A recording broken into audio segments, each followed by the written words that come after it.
Você viu o título da mensagem de hoje. Foi a primeira frase dita por Jesus na cruz. Jesus disse 7 frases na cruz. Ele foi crucificado, era 9 da manhã, e de 9 da manhã até as 3 da tarde, ele morreu 3 da tarde. Durante essas 6 horas, Jesus Cristo disse 7 frases. E a primeira frase é essa que está em Lucas capítulo 23, que eu postei o título da mensagem de hoje. Pai, perdoa-lhes, porque eles não sabem o que fazem. Então o título da mensagem hoje é Eles não sabem o que fazem. O que podemos aprender com essa frase para iniciar a nossa semana com vitórias? Esse é o nosso objetivo hoje. Vamos orar agora e estudar a palavra. Feche os seus olhos. Nosso Deus, nosso Pai, como é bom, Senhor, estarmos reunidos, como é bom estarmos juntos uns com os outros. Eu consigo imaginar aqui o rosto dos nossos irmãos, na frente do computador, de um celular, com a Bíblia na mão, escrevendo, participando do chat, numa interação. Nós somos os teus filhos, Senhor.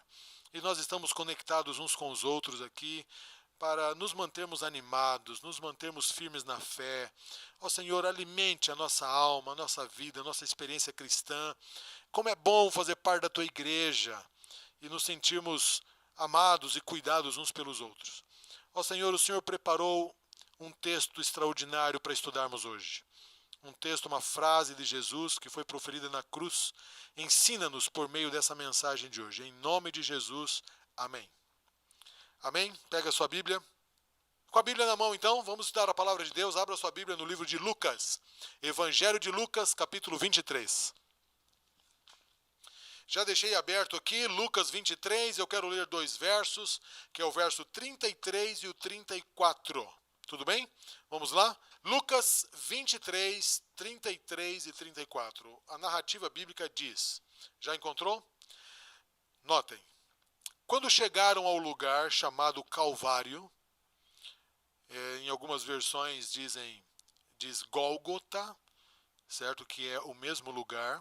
Ali o crucificaram, bem como os malfeitores, um à sua direita, outro à sua esquerda. Verso 34. Contudo, Jesus dizia: Pai, perdoa-lhes, porque eles não sabem o que fazem. Então, repartindo as vestes dele, lançaram sortes. E aí continua a narrativa, daqui a pouco eu vou ler mais alguns versos. Mas eu quero me concentrar primariamente nesta passagem, quando Jesus diz: Pai, perdoa-lhes, porque eles não sabem o que fazem. Em outras palavras, era como se Jesus estivesse dizendo assim: Pai, perdoa-lhes porque eles não sabem quem são. As duas frases estão corretas. Sabe por quê? Porque o que nós fazemos é uma extensão daquilo que somos. Você já parou para pensar nisso? Que nós fazemos exatamente porque somos. Vou dar alguns exemplos bem simples. Tá? Um médico, ele é médico. E o que ele faz na vida? Ele faz atividades de médico. Você vê um médico indo para um hospital, você vê um médico vestindo-se de branco, né, normalmente, ou de azul ou verde, para fazer uma cirurgia. Você vê médico fazendo consulta, você vê um médico fazendo uma cirurgia. E por que ele faz essas atividades? Porque ele se tornou um médico. Ok? Um mecânico, o que um mecânico faz? Boa parte do tempo de um mecânico lidando com o motor de carro, com o câmbio de carro, consertando coisas, trocando escapamento. Os mecânicos passam boa parte fazendo mecânica, fazendo conserto nos carros, porque eles são mecânicos. Vocês se lembram dos discípulos? Jesus diz assim que quando chamou os discípulos, eles estavam lançando rede ao mar. Por que eles estavam fazendo isso? E a Bíblia diz, porque eles eram pescadores.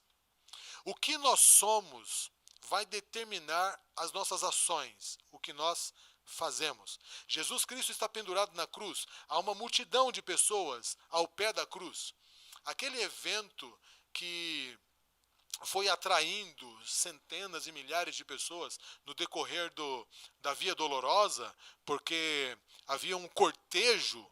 Era praticamente um cortejo fúnebre que se fazia, porque os condenados carregavam as suas próprias cruzes por uma via chamada Via Dolorosa até chegar no Monte Calvário.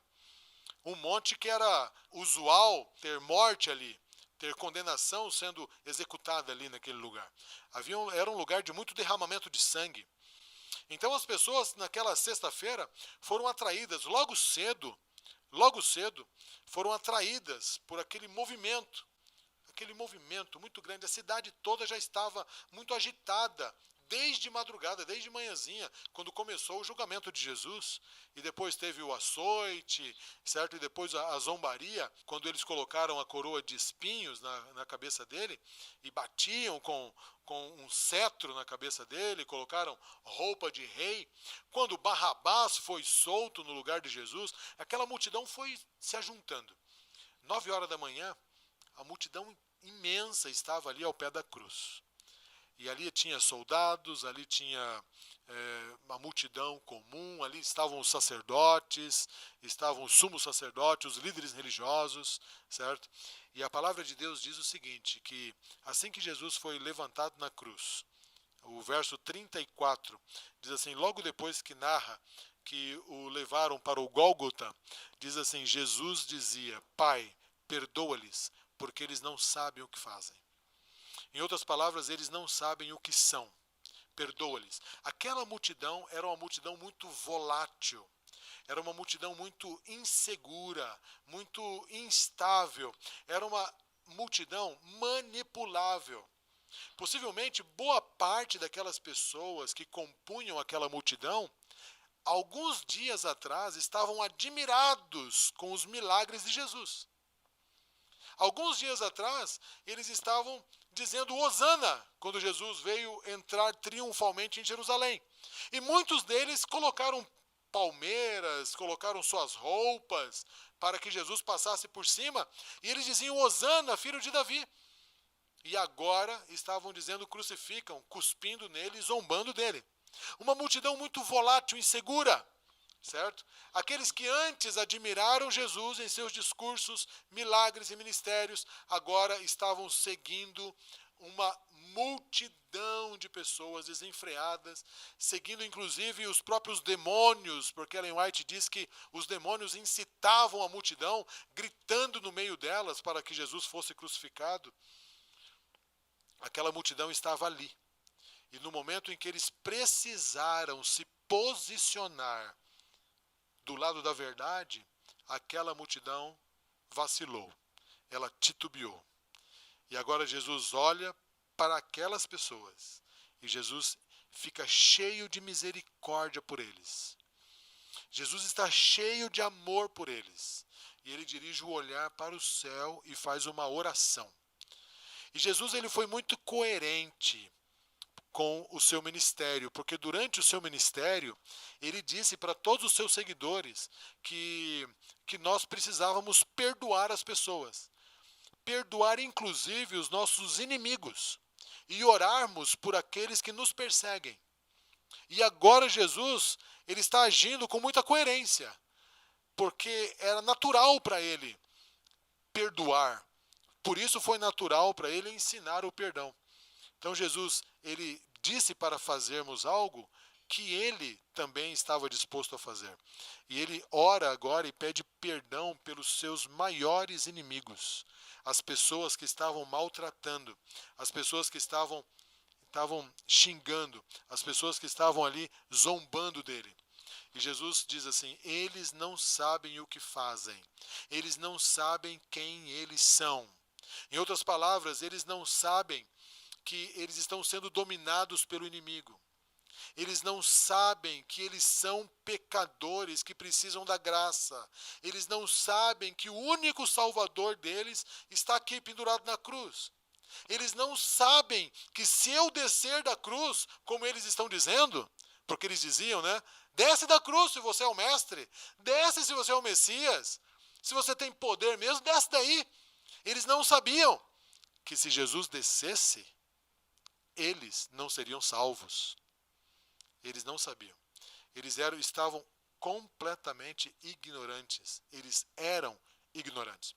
Tem um professor meu de teologia que ele sempre dizia uma frase bem interessante. E essa frase ficou muito marcada entre nós, certo? Ele diz assim, olha, a ignorância é atrevida. Por serem ignorantes, aqueles homens se tornaram atrevidos. Eles se tornaram arrogantes. Eles se tornaram prepotentes. E a grande maioria daquela multidão não conseguiu ver que aquele homem pendurado na cruz era o salvador da vida deles. Que a chance que eles tinham de vida eterna estava naquele homem. Essa frase, eles não sabem o que fazem ou não sabem quem são, ela é muito profunda, porque muitos de nós também ignoramos Jesus na nossa vida. Quer ver? Quando nós nos levantamos de manhã e não buscamos a Deus, nós estamos sendo ignorantes. Em outras palavras, aquela oração de Jesus, perdoa-lhes porque eles não sabem o que fazem, serve para nós. Porque não sabe o que faz alguém que levanta e vai direto para o trabalho. Ele não sabe o que está fazendo. Ele não sabe o quanto ele depende de Cristo. Não sabe o quanto depende da graça de Deus para ter vitórias aquele dia. Olha, uma pessoa que guarda rancor no seu coração, ela não sabe o que está fazendo. Não sabe. Porque esse rancor é um veneno que destrói a própria pessoa. Mas ela tem prazer em guardar esse rancor, pensando que esse rancor vai afetar a pessoa que ela odeia, que ela não consegue amar, que ela não consegue perdoar. Então, uma pessoa que tem dificuldade de perdoar, ela não sabe o que está fazendo. Vocês compreendem que essa oração dita por Jesus não foi só dita para aquelas pessoas que estavam ali? Aquela multidão que estava ali zombando de Jesus, ela foi dita para todas as pessoas de todas as eras, para mim e para você, que somos muitas vezes ignorantes a respeito do grandioso papel de Jesus, do grandioso poder de Jesus na nossa vida. Querido, Jesus, ele pode e quer revolucionar a nossa vida. Ele quer dar a nós uma vida que a gente nem imagina. Você não faz ideia do que Jesus quer e pode fazer por você. Sentir paz no seu coração. A paz que só Deus pode dar. Tem gente que troca a paz de Deus por pequenas coisas. Pequenas horas, minutos de prazer. Quem troca a paz de Deus por esses minutos de prazer não sabe o que faz. Não sabe nem quem é. É ignorante. E a ignorância nos torna atrevidos. E muitas vezes nós estamos tentando servir a Jesus de maneira ignorante. Somos indoutos, sem sabedoria, sem conhecimento, e achamos que podemos alguma coisa. Sabe, especialmente quando a gente começa a ter alguma coisa na vida. Quando a gente se torna adulto, né? E aí a gente estuda um pouco, e aí a gente tem um pouquinho de conhecimento, e a gente ganha um diploma, e aí a gente começa a ganhar um salário melhor, e agora a gente já tem um pouco mais de segurança financeira, estabilidade. Normalmente a gente vai se tornando ignorante, porque a gente passa a confiar nessas coisas. E perde a confiança em Deus, a gente perde a ingenuidade de uma criança que depende totalmente de alguém. Nós precisamos ser criança diante de Jesus. Nós somos seres humanos pecaminosos, nós somos condenados à morte. Aquelas pessoas estavam condenadas à morte. A única chance delas era Jesus na cruz. E eles falam, desça daí. Eles não sabiam o que estavam falando. Certo? O perdão que Jesus ofertou naquela cruz, ele serve para nós hoje também, certo? Há muitos momentos em que nós alcançamos essas posições, né? essa qualidade de vida, momentos em que conquistamos sonhos e passamos então a ter pensamentos distorcidos a respeito de nós mesmos e a respeito do nosso Salvador. Queridos, Deus quer colocar as coisas no seu devido lugar. O que me chama muito a atenção é a reação dessas pessoas. Eu quero ler para vocês como foi que elas reagiram. Quando Jesus ora pedindo perdão por elas, olha o que diz a Bíblia sobre essas pessoas. Vamos aqui para Lucas, capítulo 23, e agora eu quero ler o verso 35. Acompanhe a leitura comigo. O povo estava ali. O povo estava ali. Isso é bom, porque o povo estava perto de Cristo. O que me entristece e nos entristece nesse texto é que eles estavam ali por motivos pessoais, egoístas, egocêntricos. Eles estavam ali para cumprir os seus propósitos e não os de Cristo. Eles estavam ali. O que me chama a atenção é que hoje há muitas pessoas que se dizem cristãs e elas estão na igreja, elas estão lendo a Bíblia, elas estão ali. Mas olha o que diz o resto do verso. Eles estavam ali e tudo observava. Também as autoridades zombavam e diziam: salvou os outros e a si mesmo se salve. Se é de fato Cristo, Deus escolhido, salva-te a ti mesmo. Verso 36, igualmente os soldados também estavam ali. E o que eles faziam? Escarneciam.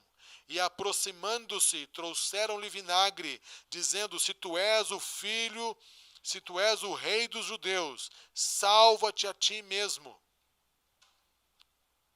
As pessoas estavam ali. Mas qual era o objetivo de estarem ali? Estavam ali para zombarem, estavam ali para insultarem a Cristo. Alguns estavam ali só para observar.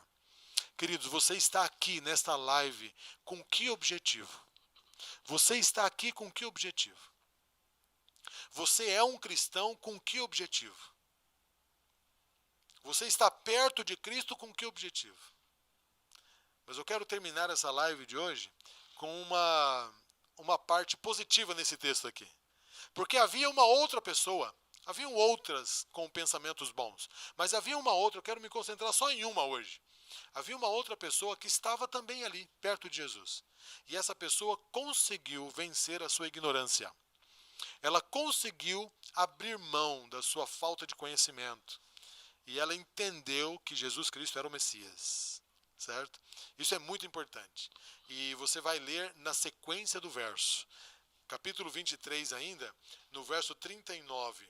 Um dos malfeitores crucificados blasfemava contra Jesus, dizendo: não és tu o Cristo? Salva-te a ti mesmo e a nós também. Agora, olha só o verso 40. Repreendendo-lhe, porém, o outro malfeitor, repreendeu, dizendo: nem ao menos temes a Deus, estando sob igual sentença? Nós, na verdade, com justiça, porque recebemos o castigo que os nossos atos merecem. Mas este nem o mal fez. Acrescentou: Jesus, lembra-te de mim quando vieres no teu reino. E Jesus lhe respondeu: em verdade te digo hoje, estarás comigo no paraíso. Este homem era ladrão. Ele era ladrão. E o que ele fazia? Ele fazia maus atos. Ele roubava as pessoas. Ele fazia maldade. Ele era pecador. E o Senhor aqui diz assim, a Bíblia diz assim, esse malfeitor, ele reconheceu que era pecador. Reconheceu que era malfeitor. Nós precisamos reconhecer quem somos, que somos dependentes desse Cristo que está morrendo na cruz por nós. Aquela multidão não reconheceu isso. Aquela multidão não conseguiu olhar em Cristo, seu Salvador. Olharam somente para si mesmo. A cruz é um lugar de perdão. perdão por ignorância, perdão por egoísmo, por egocentrismo, perdão pelo que fazemos, perdão pelo que somos, perdão pelo que não somos. E aquele homem humildemente olhou para Jesus e depositou toda a sua confiança nele. E disse: Senhor, lembra de mim quando vieres no teu reino.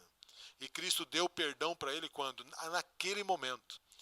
E deu certeza da salvação dele. Estarás comigo no paraíso. Você já pensou isso? Você morrer com essa certeza? Não tem coisa melhor na vida. E a nossa vida está tão instável, né? A gente não sabe quem será o próximo. A gente não sabe, está todo mundo muito instável. A gente está com muito medo. E às vezes a gente tem medo de perder a salvação. Você não precisa ter medo de perder a salvação, porque Jesus está perdoando os seus pecados. E diferente daquela multidão que ouviu aquela frase, mas nem entendeu, e continuou zombando, continuou lançando sorte das vestes de Jesus ali, continuou blasfemando, aquele homem, ladrão, reconheceu quem ele era, pecador e ladrão, e depositou toda a sua confiança em Jesus Cristo. O que mais dói em ouvir essa frase bíblica, Pai, perdoa-lhes, porque eles não sabem o que fazem, o que mais dói é que há muitas pessoas que estão ouvindo essa frase, mas não estão nem aí para ela. Não querem saber de Jesus. Não estão buscando Jesus. Mas eu quero incentivar você que está buscando Jesus agora nessa live, continue sendo um instrumento de Deus para tocar a vida dessas pessoas. Tente alcançar essas pessoas de alguma forma. Talvez haja um amigo seu, um familiar seu, que está só olhando, ou que está blasfemando, ou que está zombando de Jesus, ou que está oferecendo vinagre para Jesus, como aqueles soldados fizeram, escarnecendo, né? Há pelo menos duas formas de nós irmos à cruz de Cristo. Duas formas. Com indiferença e arrogância, ou com humildade e reconhecimento do nosso pecado. Aquele ladrão foi com humildade e reconhecimento. E eu quero convidar você a reconhecer também os seus erros, reconhecer a sua dependência e não deixar nenhum dia dessa nova semana começar sem buscar Jesus Cristo. Porque se você tentar passar um dia longe de Jesus, você não sabe o que você está fazendo. Você não sabe a enrascada que você está se metendo. E eu quero convidar você a confiar em Jesus, confiar no Messias. Cada um de nós podemos fazer isso. Nós podemos bater no peito, né, como aquele ladrão disse, né? Falou assim: eu estou aqui, tudo bem, mas eu quero saber se esse aí é o Messias mesmo. Me prova, salva-te a ti mesmo e a nós. Salva-te. Ele nem sabia que se Jesus descesse daquela cruz para salvar a si mesmo, jamais ia salvar a ele. Não é não? Então nós temos que confiar no que Jesus nos oferece. Tudo bem? Você está pronto para dizer a sua resposta para Jesus hoje? Então diga aí, escreva no chat: Jesus, salva-me. Senhor, lembra-te de mim quando entrares no teu reino. Escreva aí no chat. Escreva aí: eu confio em Jesus. Escreva aí: eu não vou começar os meus dias sem estar na presença de Jesus. Diga isso. Diga: Senhor Jesus, eu confio em Ti, não em mim. Diga: Senhor, eu quero vencer a minha ignorância. Eu quero ser uma criança dependente de Ti. Escreva aí. Escreva. Compartilhe o seu testemunho, tá bom? E eu quero orar por você também. Quero orar para que o Espírito Santo toque o seu coração. Eu quero orar para que você aceite a Jesus Cristo. Quero orar para que você ande na presença de Deus. Pai querido, louvado seja o teu nome por tua palavra. Obrigado, ó Pai, porque Jesus Cristo fez esta oração. E Ele orou pelos ignorantes. Ele orou por mim, orou por todos nós que precisamos do perdão do Senhor, que precisamos saber as coisas como elas realmente são e reconhecermos que nós sozinhos nada temos e nada somos. Dá-nos uma semana de dependência do Senhor. Habite em nosso coração com o Teu Espírito Santo. Em nome de Jesus. Amém.